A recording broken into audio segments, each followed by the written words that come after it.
I do. It's the senior chief who's in charge of this fire, Michael Herron. So let's get right to the chief and find out, sir, do you have it contained or is it out at this point? It's contained. We're close to getting it out. There's some overhauling that we have to do yet, but we're very proud of how our men responded to this scene. We had a limited supply of water because this is a huge yard. As you can see, the yard goes back approximately 600 yards.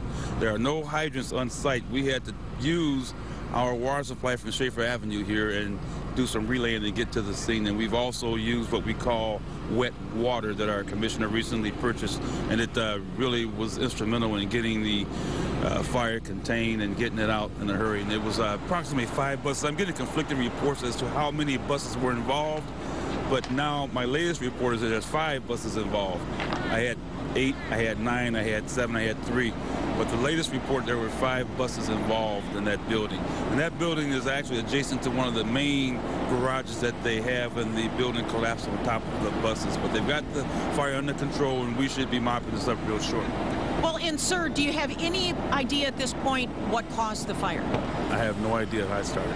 But now talk to us about injuries. We understand no civilians were injured, but one of your people might have been?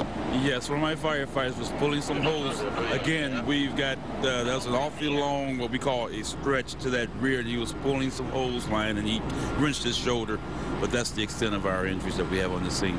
Do you have any idea how many buses are here on site, and what kept this from becoming much worse? I think that, well, to give you a number of the buses, I don't know that number there on site. I know that when I arrived on scene, a lot of them were being pulled out by the drivers.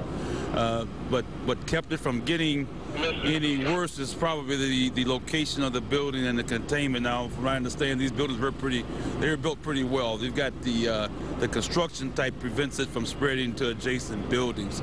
But the word is that the sprinkler system isn't working on there, which could probably have alleviated a lot of damage there. If you would have had the working sprinkler. That's what I'm understanding. We're still making that assessment right now, though. Well, Chief, I know they keep calling you, so I better let you get back. But again, no injuries of civilians. One of your guys pulled their shoulder. Yes, ma'am. And at this point, you think 5 buses. It could be as many as 8 or 10. That's the reports that I'm getting.